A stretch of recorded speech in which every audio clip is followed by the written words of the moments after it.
Welcome to Women Who Brand, a podcast that spotlights inspiring women in the creative industry. I'm Alejandra Salazar, founder and CEO of CROING, which is part of the 0.1% of creative agencies founded by a woman. This podcast is an initiative from CROING, and I'll be your host today. Women Who Brand are creative, strategic, and visionary forces in the world of marketing, making an impact in both their role and the industry as a whole. They shape how people perceive, interact with, and remember a brand. In this episode, we will be talking with Sami Lambert, which is the social media director at Adweek. This conversation is a must for anyone looking to work in social media, especially in the corporate world. Sami shared her process about creating content, and we spoke about the need for things to be immediate on social, the pressure that can add into your life, and how to cope with it. We also spoke about how important and life-changing industry events are, so consider this your personal invitation to attend one of those because they really do help. Last but not least, we talked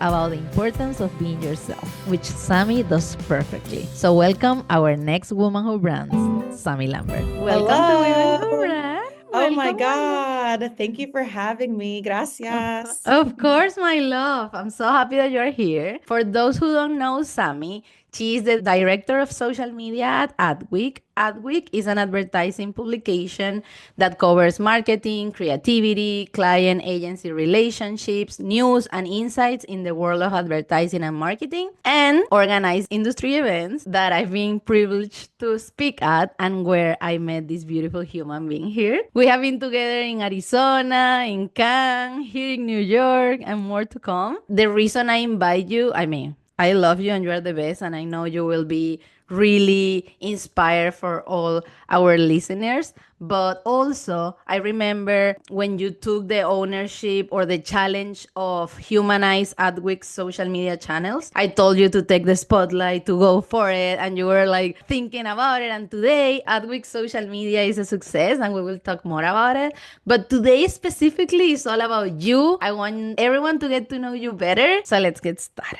Tell me, my love, what led you to pursue a career in marketing? I think, okay, when I was in college, like over 10 years ago, the time doesn't really matter. People kept saying, like, do what you love, do what you love. And you're really thinking, like, what do I love? And I was taking all these college courses, and everything was super interesting. I was studying sociology and communications and a little bit of anthropology. But do you know what I really loved to do was scroll? And so when I was 18, I was like, you know what I'm going to do? I'm going to go into social media. Like, I Love love it. scrolling. I love social media. I love community building. I love the storytelling. I love the fandoms, like, getting really obsessed with the actress or celebrity or musician, whatever. And so I was like, I'm going to do social media. I mean, back then it was really different than it is now. I feel like I'm lucky because it's kind of evolved into this thing that's so much bigger than anyone could have probably predicted. I think back then a lot of it 100%. was like you were like an intern, kind of like social media were just interns working at big companies. So I started doing social, and I think studying communications and sociology, like a lot of media studies, really helped, even though I never took 100%. like a social media class, like those, they didn't really exist. But yeah, so I kind of entered this world. And then for a while I was just doing social. And then not until I started working at Adweek did I really get into like the nitty-gritty parts of the actual marketing industry, to be honest. Yeah, I know that. So, how do you feel about your current role right now? Explain the audience what is your role about and how do you feel? My current role is director of social media, which is cool that that's even a thing because I feel like a Yeah. while ago there was no director of social media. There was just like social media teams. So I'm very grateful, very honored to have a position that feels and sounds so high up and important. I was like, what even is a director? And then I was like, okay, this is cool. This is really cool. Because I was social media manager or editor for years and years, And yeah, I oversee all of Adweek socials. So social strategy, analytics, content creation. We have a presence on like almost every social media platform. And yeah, I pretty much do all of that. I have a team of one. So I have one person working under me right now. And she's Okay. amazing. She's like a new addition. And And it's she me and loves her. you, and I know she Oh, loves you. I'm obsessed with her. her. And She's she loves you probably, too. yeah, I hope so. I mean, she has to say that, but I'm literally obsessed with her. And I made sure when I was hiring someone, this was only a few months ago, that it was someone very young. I was like, I want someone young who can be kind of, I call her like my cringe meter. And I did sit her down and I was like, I know you want to be nice to me, like I'm your boss, whatever, but you need to be brutally honest. Like if something is coming off as cringy or like out of touch, because now I'm realizing like up until a few years ago, like what I knew was like cool, like I was Yeah. young, it was cool. Like I knew that the content I was consuming was like the cool content. And lately I've been like, oh, You maybe know I'm that not happened? cool anymore. Dude, that happened to me a lot because my team is like, we need to present this to the client. And I'm like, but it's not even funny. Ale, that's a trend that happens. Blah, blah, blah. Everyone is laughing about it. Or sometimes I'm like, look, we should offer this. And I'm sending like a video I found on Instagram. And they are like, oh, that happens like last year on TikTok. And I'm like, I'm You're like, always, oh. yeah. Yeah, so I was like, I need someone young to tell me when I'm being cringe, tell me when we're being cringe. So it's been an awesome addition to the team. So it's me and her together. We're running all of Adweek socials now, Love which is it. crazy. So I want to talk more about the process of social media for you because I know, like some marketers might think like it's just amplification of whatever is happening, let's say in your case on Adweek publications, but I know it has a big process. So how do you know when an idea or an initiative that you have for social is good? Do you have a specific process or is more of a feeling? I think a lot of it is a vibe. And I think it's really hard too with social because everyone's looking at analytics and data and KPIs and conversion rates and click-through rates. And like those things are so important, especially after the fact, like when a campaign is live or you're looking at posts, like it's hard to be like, yeah, the post didn't do well or do well without looking at the analytics. Like it's pretty clear when it does or Yeah, doesn't do well, obviously. But before in the conception and the strategizing, exactly. a lot of it is just vibes. And like the longer you've been working in social, the more vibes that you can pick up on things. And a lot of it is just like being native to the platforms. Like I do spend a lot of time on TikTok or on LinkedIn now or on Instagram, Twitter, X, whatever. And if you have a team or you're working in an industry where people are actually spending a lot of time on the platform, they'll know like each platform has its own language. They have 100%. their own meme culture, they have their own communities. So a lot of it is just like pure trust and knowing that you know what the right thing to do is. And like you spend a lot of time on these platforms and communities. And me and Bianca, that's who works with me, we have like a meme queens meeting twice a week where we literally just talk about what's going on the internet. And so we kind of Love get like that. a vibe check of like, oh, is there anything we can hop on? Like this week we, made our own Spotify rap for Adweek because it's like what was going on. Or last week we made a meme about Wicked. And so we just like want to be sure to be like on top of what's happening on top of the culture, on top of the pulse. I love that. Yeah. So I think a lot of it is honestly like vibes and trust, Love which it. C-suite probably hates to hear, but it's true.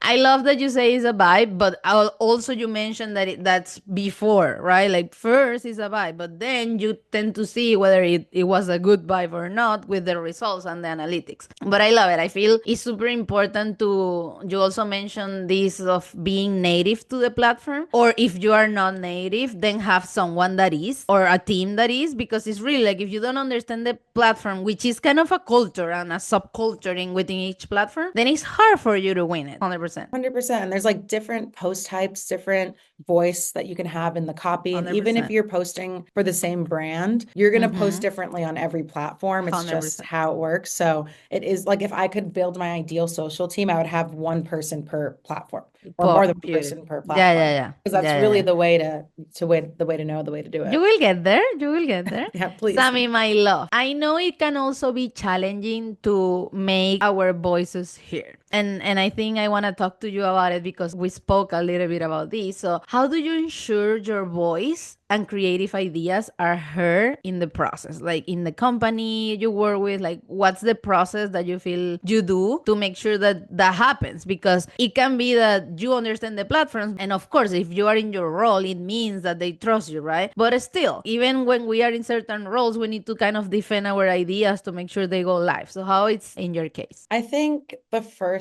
part is really believing in yourself and trusting yourself, which for me is quite difficult. I think having a lot of imposter syndrome, especially when you're managing brand accounts that have so many followers, it's hard to push that publish button and be like, oh my God, is this a good idea? Even after it gets approved by everyone. And I think the first thing is to be like, okay, I know what I'm doing and I know what's going on. And when you are in those positions where you're in a meeting or you're on Slack or you're in an email thread and you're like, actually, I know what's best. Like I can speak up and I'm going to. And the worst that happens is someone says no or they disagree or whatever. But I think taking that leap to be like, oh, wait, I'm actually like the expert here. And I'm going to say something like should be changed or a new idea should come up or whatever, something like that. I think that's the first step. And then the second step's honestly like time, because when you first start a position or a role, like it takes like months and months, almost more than a year, honestly, to like really get a grasp on what you're doing. And then for other people to notice that. And I think having the patience to be like, okay, it's going to take some time for me to get comfortable. And then for other people to notice that I'm comfortable and doing a good job, and being patient with that is hard because you're like, I have all these ideas. I struggle. And when I first start project or in like different companies I've worked for, I'm like, I have so many ideas. I want to do all these things. And it's like, wait, slow down. It just takes time to do these things. And yes. And then I think being nice to people is like extremely underrated, like being easy to work with while still, you know, like defending yourself and bringing your ideas to the table, like being easy-ish to work with and being kind and like really understanding that it's all human connection, even though we're doing social media or working in marketing and brands, like you're talking to other humans, you're trying to get humans on the other side of the phone to interact. Like it's all about being superhuman in the end. And like recognizing that people have good days and bad days, and some people take things seriously and some don't. Like I truly think me being nice to people has gotten me so much further than like even my work has, I think. I couldn't agree more. I couldn't agree more. And I think being nice is also the easiest path to then get your ideas, to be heard, because you are nice to people. So they hear you. They kind of start to trust in you. If not, it's kind of a battle that you are like, and it doesn't make sense because at the end of the day, everyone in an organization has kind of the same main goals. Yeah. So everyone wants things to go well. Yeah. But I think it's as a woman, it's hard, right? Because like men can be so not nice and get away with it. And when a woman's not nice and kind and like sweet, it's perceived very differently. So I still like, I'm not like, oh, you have to be like so sweet and cute and nice to everybody because we are expected to be. It's more about just having like sympathy and empathy. Empathy. Yeah. At times when like, yeah, things can be hard for people or things are going on in the world. And same with the communities that you're building on your platforms, like being nice and not bullying or making fun of other companies or other people in your social posts. It can be easy to hop onto that. And even like when you do community management, like it's okay to clap back sometimes in the comments or mute or block certain things that are hurtful. So I think it's just like this general idea of there's so much bad stuff on the internet and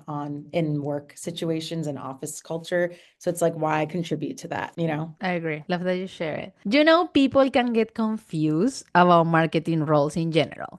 What's the biggest misconception people have about yours? I think, and even the way I talk about it too, I feel like a lot of people think you're just like making memes, like going to events. Like now I'm like hosting videos. So they're like, you're just like having fun all the time, like bopping around. And that is true. Like I truly think this is the most fun job position you could have at any company. Like I'm not gonna lie, I have the best job here, I think, in my opinion. But they don't see like the millions of email threads and Excel sheets and analytic reports. And like there's a lot of boring stuff that goes into it. A million Slacks, like so many meetings and explanations. Like, I mean, social media is a highlight reel. So I feel like even on my personal page, everyone's like, you're living the dream. And I'm like, I mean, that's what it's made for. You know what I mean? Like I'm not posting like the boring stuff. Exactly. So I think that's a big misconception. And that like, yeah, like the ideas just pop out of nowhere and they get posted like a second later. It's like, unfortunately, the process is a little longer than that. Yeah. So I think that's a big misconception. Also, like still people will be like, oh, what intern like wrote this or made this? And it's like, girl, there's a social team here. There's strategy. Like this is not like just a random intern deciding to do these things. Although although I think interns are amazing and they're like so needed, it's like, yeah, especially when they post on big brand accounts, like you think Nutter Butter has one intern running their TikTok, Yeah. like that's a team, maybe.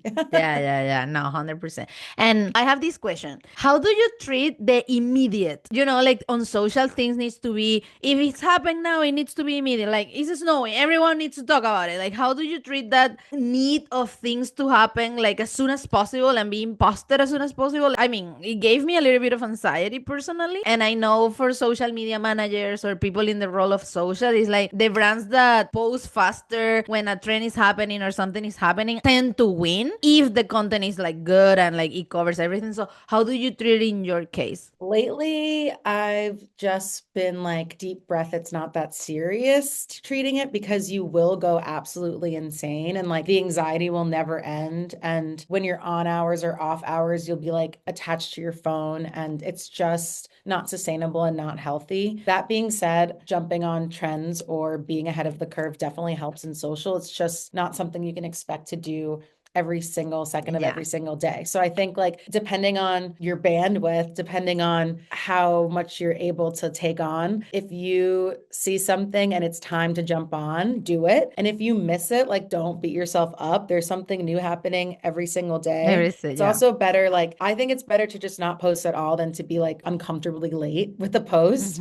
Unless you can make it like funny in a way. So I think everyone has to just like, yeah, only do what they're capable of. Some of these brands that you see hopping onto the trends, if they're doing a really good job and they're really fast, they probably first don't have a really big approval process. Like even with us, actually, I am pretty much the approval process. So we can do things quickly if we wanted to. But like we're in meetings, we're working with a big newsroom, and the newsroom articles take priority for sure. Like we're working with journalists who are like putting out really good content. I'd rather put out their work in a meaningful way than like make memes and jump on trends all day. Doesn't make sense for us a lot of the time. And also, some people have teams, there's 20 people on their social team. They have creative. They can say, oh, can you design this for me? They have a video editor, And Yeah, then or other people, agencies. yeah, agencies that can, like, there's so many things contributing to it. And then others are like literally one person. Like for a while, I was one person doing everything. And it's like, okay, if it's just one person doing everything, like you're going to miss a lot of stuff. And that's okay. And if you had access to like an agency or a bigger team, you could probably do these things a lot quicker. So yeah, it's very important to jump on it quickly is social media. But I also think like you're not going to be working in social media for that long if you put that much pressure on yourself. It's like not sustainable. It's not sustainable. I agree. Now that's nice. That's nice to know because I feel there is also this expectation of like, oh, you are the social media team. Why aren't we not posting about this trend? And the answer will be like, well,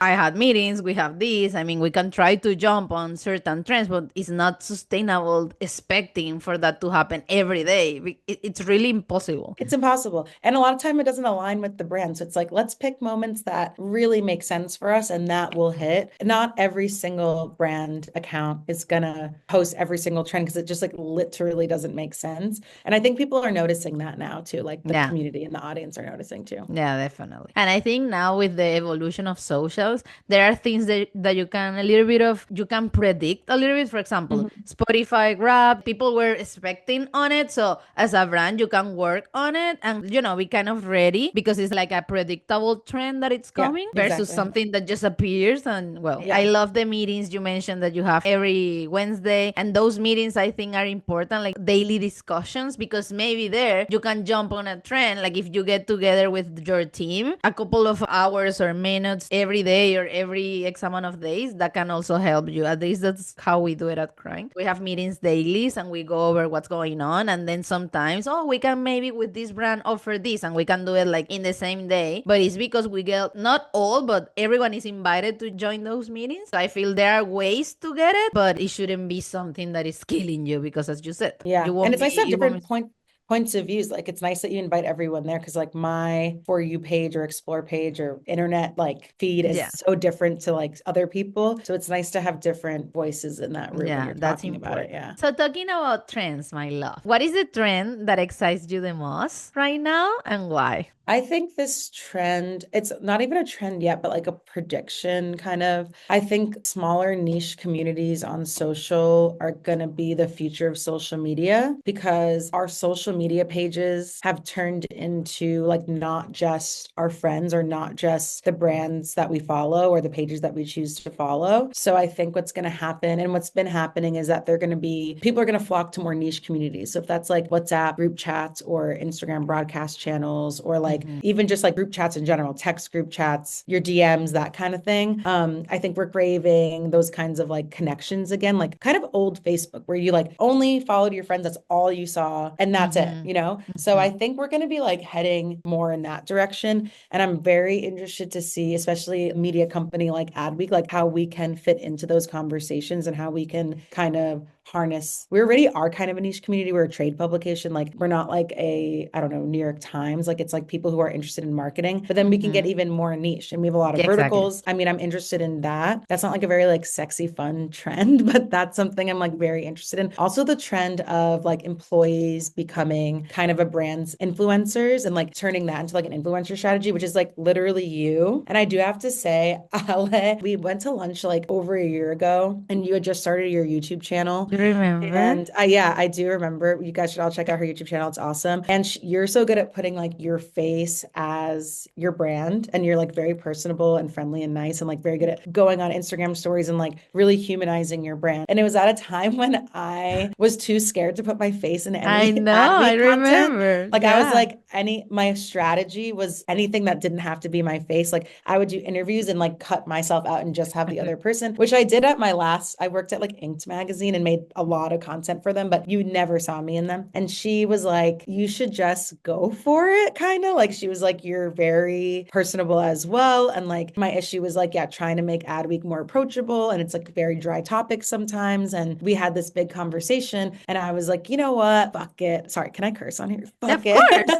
of Fuck course. it. I was like, okay, I'm just gonna slowly do it because it really does make like bringing someone through an Adweek event easier if you have like a host like being like, this is what my day is like. Or like if you're talking about a story that's online, like now I can like talk about the story. So we had this conversation. I watched your YouTube videos. I was like, I think I just need to like not be so afraid and do it. And I'm very glad that we did talk about that because I have been doing it and it hasn't been that bad. I'm still not very comfortable, but Oh, like you I'm do just it amazing. Thanks, but you're doing amazing. But like, it's just nice to push myself and to do it and to realize like it just really isn't that serious. And like, no one's like recognizing me on New York City streets. Like, I didn't want to be like that. I'm like, I'm scared for that. Like, I don't want that. But like, it's like we're in such a niche market. So I'm like, it's like, unless I'm like at Cannes, it's like fine usually. Can? But now we're seeing this trend of like employees becoming the influencers for brands and like even for clothing companies and like all these different types of companies. And it's just interesting that like we're kind of at the forefront of this. We talked about it a year ago. And now I'm the one really, really bothering our journalists to be in videos. And like, it's not their job. They're writers. A lot of them like really don't want to, but I'm like, please, you must. And I'm also like doing lessons with our C-suite. Like, I'm like, you guys have got to post on LinkedIn. Like, you've got to like, and not just like copy that I'm writing for, like, be a human, like post on LinkedIn. Like, you guys are industry leaders. People want to follow you. They respect your opinion. So I think that's what I'm excited about as well, is like this trend of like employees becoming the influencers for the brand. And I'm like, this is going to drive, you know, people onto our website. It's going to drive people to our events, things like that. And I'm like, I don't want to be the only one. Like, I don't even, compared to our journalists and our C-suite, I probably know the least about marketing and about the industry. Like, no shade. I've only been doing this for a few years. I know a lot about social media, but not about like the entire marketing industry. Of Like, course, I yes. can't really talk to like the complications or whatever. I don't even want to get into, but like all the verticals, like they're like industry experts about AI yeah. and TV and commerce and like so many things. I'm like, you guys know so much more than me, like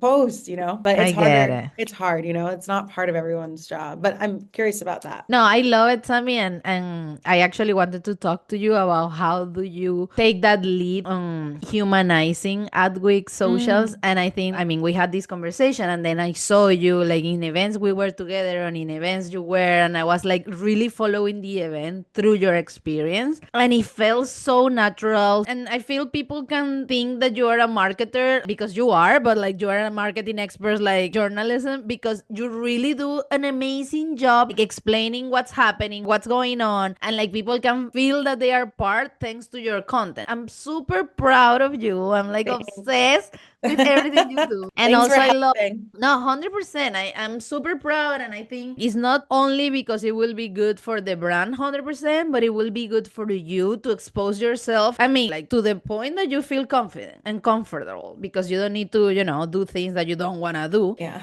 But, and I know it's challenging for you, but I told you, like, the moment you do it, and then you can delete it if you don't like it, like, then you can try, like, but talk, talk, talk. So I'm happy to see you doing it, because I really believe, at least on Instagram, which is where I follow the most, you can really experience a lot of the things that Adweek does through your experience. And it's beautiful, Thanks. my love. I'm still not totally comfortable, I have to say. I Like know, every I know. time I'm like, once a video is up, like I don't watch it again. Like I can't do it. But I did realize, like, even just noticing, you do like competitive analysis and like seeing the brands I follow and the publications I follow and social content. I'm like, it's just so much more fun to watch when there's a person taking, and there's like some sort of 100%. storytelling, and it's more like fun. And I think I was scared too, because Adweek, it's like a legacy brand. It's very, You told me. it's like a news organization, but we do have a lot of fun as well. And the I remember you event, told me this is a serious, like, yeah, company. I'm like, this is serious. Like, I can't just go on there and be like, hey, what's up, guys? And then I was like, actually, maybe I can.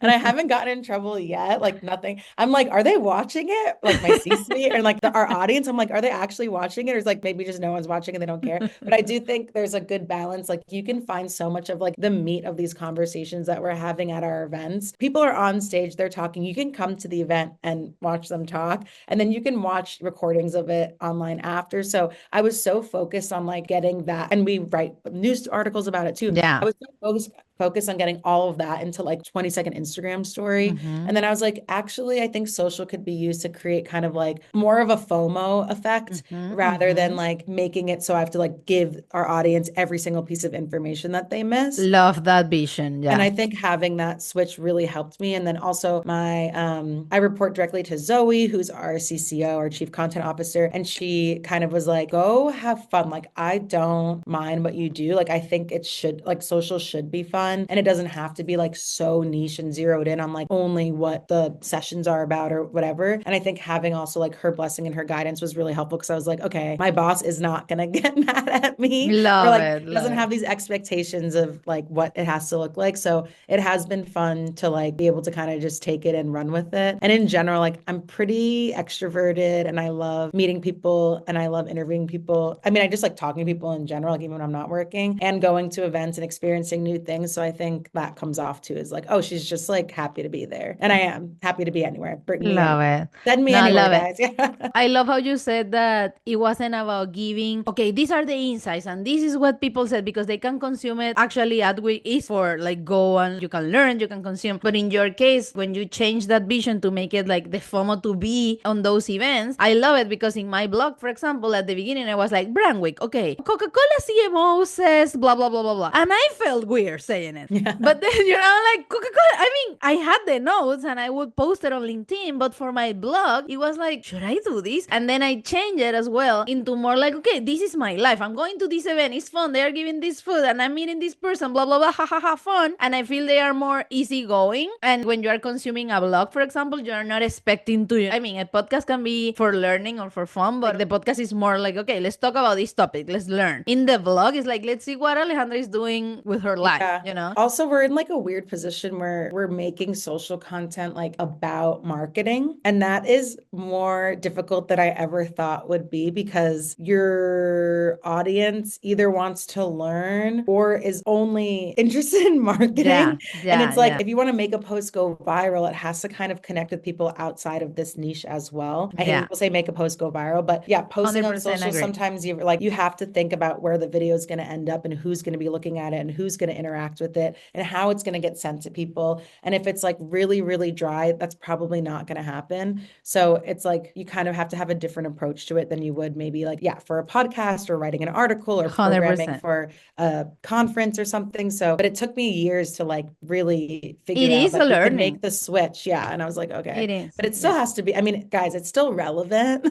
Like I'm not just like, whoa, like it's still definitely like we're at a marketing event. No, and actually So, in the socials, you could see. Like you see you, like we see you experiencing the event, but then we also see the articles, the quotes, like what Yeah, yeah, people yeah. say. Like you have a great mix on it. But I'm talking more on like when you are putting your face, Yeah, yeah, yeah. it feels more fun if it's Yeah. like, okay, this is the fun. I love it. If you were a brand, what would your slogan, brand colors be? Oh my God. Colors? Lately I've been into like, yeah, these like what are these tone like earth tones? Olive. Yeah. I'm trying to Uh-huh. enter like my soft girl era. I'm not doing a very good job, but I'd probably go like a earthy tone, like this like Love it. green, like maroon, brown, that kind of thing. My slogan would probably be like be nice to me, please. I'm just a girl. Yeah, probably something about being nice, like just be nice to each other, please. Love Something it. like Love. that. I say that, but like my whatever, I don't even want to tell the story. I'm like, my coworker came over to my apartment and it's very Uh-huh. cozy, cute. You should come over. Uh-huh. And she came over and she said, "This is not what I thought your apartment would look like." And I was like, "What do you mean?" And she's like, Uh-huh. I thought like she's like, "You're so brat, you're so party girl." I thought it would be like super chaotic, like messes everywhere. And I was like, Neon. yeah, and I was like, do I give off that vibe? Like, I'm trying to be like chill, cute, nice, earthy girl. When you And she's said like, no. when you said like earthy colors, I'm like maybe with a pop of Yeah. like purple. I think the way I perceive myself is like so different than how it is for she. Anyway, next question, Alex. Wait, what about you? What's your slogan?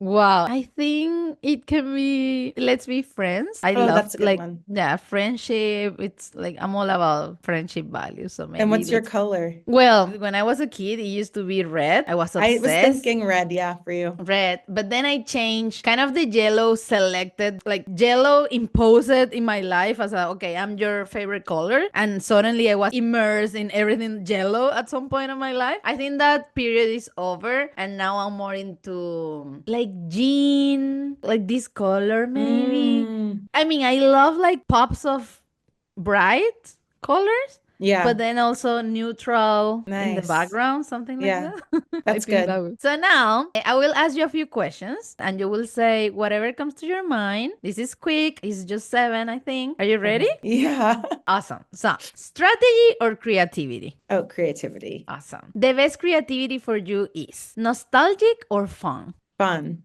Commercial spot or social media? Social. Come on. Favorite social media platform? Probably Instagram. Who creates the brand? The audience or the company teams? What the kind of question is this? That's a hard one. I know. I would say, wait, After the your audience, wait, after what? your speech about employees I becoming the brand. know. Wait, what are the two options? What are the two options? Audience The or audience or the company teams, like the team members. I think the company teams. Is No, that the right answer? there is no right or wrong. I'm scared. I feel like I'm in class now. Like, okay, to the next Okay. one. Okay, next one. English, Spanish, or both? Oh, both. ¿Por qué no Love los it. dos? And Italian, Okay. throw it in there because I know Italian. Italian, love Yeah. it. All of them. Okay, last but not least. Win an award or achieve results? Oh, achieve results. I'm Eh, not, yeah, award. I feel like most of these, I mean, whatever. I don't want to do a hot no. take, but I think a lot of these awards, you're like, who you have to like apply to be in it a lot of the Mhm. times, or sometimes you even pay to be in it. And also that you lose sight of like what the content's actually for. Like it's meant to achieve results or to like connect with an audience. And then you're just doing it to win an award. But also, I'm not like the creative behind commercials and Yeah. stuff. So, like, it's so different. Like, social media managers or directors aren't really winning that many awards. So, that's Well, probably now why I can say that. now more categories are popping for social media. Well, yeah. And also, there's like, the webbies, the shorties, that kind of stuff. But Mhm. that doesn't change my answer. I just like don't. Love it. Love it. Yeah. No, it's perfect. There is no right or wrong. It's what's for you. So I love the achieving results part. Well, my love, to close this episode, We're done. I I know. could I talk mean, to I you don't know. for 2 more hours. I don't know if you wanna do it because you told me like you wanna ask me something. I would So ask you some this things. can Yeah. be this can be the part Okay. where you do that. Well, I was going to ask you Uh-huh. how, because you inspired me to put my face in the brand, but I'm wondering what inspired you to put your face more behind your agency. So it was my sister Angie, because to me was like she started doing it because she like her role is VP of sales and marketing. So the whole point of her job is to make sure that we get new clients, that we get the clients we want, the brands we want, and so on. So she tries different things. It's not just, let's say, LinkedIn reach out or whatever. She constantly with her team is like, okay, what else can we do? Let's do newsletter, let's do content. So she's like, okay, I will do content. So she started recording like marketing is X, Y, and Z, creating content. And I saw her and she will tell me like, Ale, you should do it, you should do it. And I'm like, no, I'm scared what I will say. What if like my English doesn't so good, or like what's going on? And she's like, you need to do it, you just do it. And I'm like, no, no, no, no. And she started and I saw her really like representing the company with such confidence, with such love. And I'm like, dude, how if she's doing it, I won't do it when I founded the company, And then after her came the head of design, which is Anna, like other team members that they were, like actively doing it because they felt like, okay, yes, of course, I can do it. And I was like, what about me? I should also do it, right? Yeah. So they inspired me to do it. And I was so scared, like, but huge, like big time scared. But then I was like, okay, I will just go ahead and do it. And I try it. And now I'm, blogger, podcaster, you name Literally. Yeah, you're doing so good. Also, at the top of the podcast, you said, you have to repeat it, but I think you said 0.1 of all agency founders are women. 0.1. 0.1. That's fucked up. Isn't That's it crazy? insane. Yeah. And do you feel that like I've never actually worked for an agency or ad agency, so I don't really know. I mean, I know about agency life through Adweek, but are there times where you really, really feel that number? All the time. All the Like I time. always feel that because, for example, we go for a meeting for like pitching the agency and you see the faces of the client in the other side, even if they are all women or men, whatever, they will like be shocked on us being all female. You see it in their face. And then let's say when we go or I go to industry events, you see it too in the stages. If it's a founder of an agency, it tends to be a man. Maybe the CEO is a woman, but the founder and the creative directors tend to be men. And to me, it's like, what a waste. What a waste. Isn't Yeah. it weird? Maybe, I don't know why. I mean, I know why because it's not only in this industry, but you see it in many industries. But I think like in marketing, like selling ideas, an agency, for example, you need to be on top and be friend with people. Not necessarily friend, but have this attitude and just go. I mean, at least is what I see it working. And I see maybe since the industry is pretty male dominated, for men, it's easy to found agencies and just go and do it, But I see more and more female founders, and I think the sensitivity and how they treat their teams and their relationship is beautiful. And I'm not against men founders, but I do see the difference. The number pushed me to continue to do it and continue to close the biggest deals possible and like the biggest brands and put the name out there because I feel it's such an inspiration for generations that are coming. So it's both. Like I want to do it because I always wanted to be an entrepreneur, but also because I feel just by me being doing it helps others to pursue the same path, if that makes sense. For sure. And I'm so proud of you. And you also feel like you're such like a good, normal person, which sometimes when business situations is like really difficult to find. And I feel like I gravitate towards like genuine, normal people, especially at these, like we go to a lot of these industry events and conferences and everyone's like sometimes has their work face on and is trying to sell you something and trying to pitch you something and like, or being like fake nice because you kind of have to be nice when you're doing these things. But yeah, I think one reason why we became friends is because we can like, we're like, we like get each other and we're so real. And I'm just so proud of you also because like you, even though there's so many men in the industry, you don't like change anything about who you are. And you'll go into these like really important rooms, like rooms with very important people. And you are still like warm and friendly and you'll wear your fun. She wears like the coolest outfits ever. And like, there's like all suits, or like the most boring things you'll ever see. And then she has like the coolest dress on and graffiti. Like, graffiti with all over her dress and like a big smile on your face and like giving people hugs. And like, that's so nice to see for me in this industry. So I'm really proud of you for like not being like, I have to change myself to fit into like what's historically been old white men and the way that they talk and act in these spaces. And yeah, your English is not even your first language. Like, don't even know how you do this in your second language. Like, I don't think anyone talks about that enough. I mean, my mom, English is her second language too. And I'm just like, I don't know how you do this all like life. life and especially work and work jargon and all this other stuff. And your second language, like that's wild. Like you can understand. It's my third Crazy. language. Third, like English, yeah. German I was can't. second. I can't. We should talk about that more, Yeah, honestly. Like yeah, that's yeah. insane. Like No, I could thank never you. do this in Italian or Spanish. I think I would sound like a You would. baby. No. No, no. But I mean, that's the feeling we tend to get. But I was like, well, I know what I'm doing. I know, like, if I need to double explain, I will then double explain. And I'm also like always trying to improve, of course, because we are here to. Yeah, I was like, I need to do it. I need to do it because my team is doing it, because I believe in myself, and I need to believe in myself first in order to brands or media to believe in me. So that's what I do it, and I'm super happy to be your friend. My first brand week, I need to confess, like my first social media week, it was 2 years ago, I think. I went to the restroom and locked myself and start like crying because I was No. so nervous, like, what's going on? I can't, this is too much for me, because we invest a lot of money to go there, and it was like our first big event as an agency, and I felt so much pressure to get to know people, to like, and it was too much for me to handle. And I called my team like, I can't do it, I need to go home. I was living in LA and I fly to New York to go to the event. And after that event, I met Jennifer, and then she invited me to be a speaker in Brandwick. So just for me being there and after crying, get it together and go there and continue to talk, I met her, and that was the beginning of my journey with Adweek as well. And therefore I met you. So sometimes it's scary, but you just do it. If you believe in Really. yourself. And these events, they're so helpful because like the people you meet, things happen. That's why I'm Mhm. like, Yeah. before Adweek, I'm like, I would never want to go to an industry conference. But then going to Adweek's one, I'm like, now I'll go to every single It thing I get really works. invited It to. really It helps. It really really. helps. Like I was Yeah. like, I never believed, and it's truly like, I mean, you learn a lot from the programming on stage, but then the people that you meet and the experiences that you have truly can like change your life forever. Change your life forever. Yes. Forever, yeah. And us meeting was super awesome. And then, yeah, I remember meeting you was actually Miami when you were a speaker at Brand Yeah, Week. yeah. Yeah, Miami. And that was awesome. And then it's never underestimate seeing a friendly face in a place where it can feel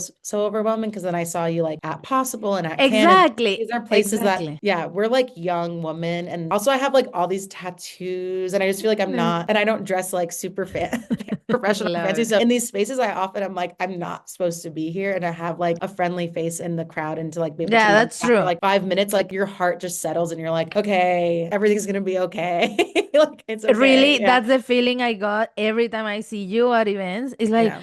baby, we hug and we're Yeah. like, how are you? Let's okay, nice. And we continue. Yeah, I agree with both points. One, how important these events are if you really wanna like get to know the right people that can really change your life. It happens to me at Cannes at different events where I met really that person in a brand that can really change the whole, trajectory of my company, or give me the chances I need to show what we do. And it was LinkedIn and all the strategies, but events are like super, super important. And then also having people like you around that we can really rely on those days. I know this next year we will have fun again in Cannes, so I'm And excited. social media week, I'm helping I plan social know. media week and it's like Yeah. gonna be super cool. I'm gonna see you there Can't too. wait, Yeah. can't wait, can't wait to be there. Well, my love, now to close this episode, I have two last questions. One is, what does it mean to you to be a woman who brand? And what advice would you give to a woman in the creative industry? Being a woman who brands to me means being myself, even if the people around me look and sound very different, and not having to change the way I sound or look or dress or talk to other people or write on Slack or write my LinkedIn posts, I love and it. to really still have my voice be like who I am. That's what it means to me a lot. And my advice to others would be whatever your perception is about entering this space, like you don't have to change as much as yourself as you think to kind of assimilate to what you think other people want you to be. Easier said than done. But my friends too, when they hear me on like Zoom calls, they're like shocked. They're like, you talk like that on Zoom? Like you text like that? And granted, I'm in social media, like I'm not in sales or something, but I'm like, oh, hell yeah. Like I don't know how to code switch my personality on and off. So I'm like, if you want to work with me, then this is who you're getting. Which is amazing. Yeah, and you're the same way too. And I hope for a lot more women that they can be themselves in these more corporate settings because we're like amazing and perfect and beautiful in every way. And we shouldn't have to like dull ourselves down to match what historically this like older, white, boring industry. I hope I don't I get in love trouble for it. saying that.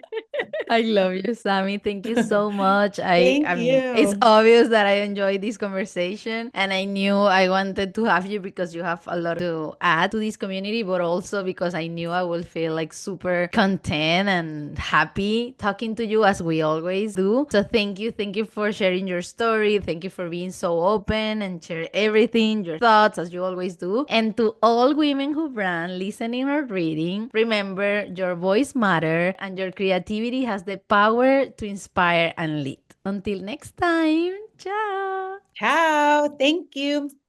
Love you.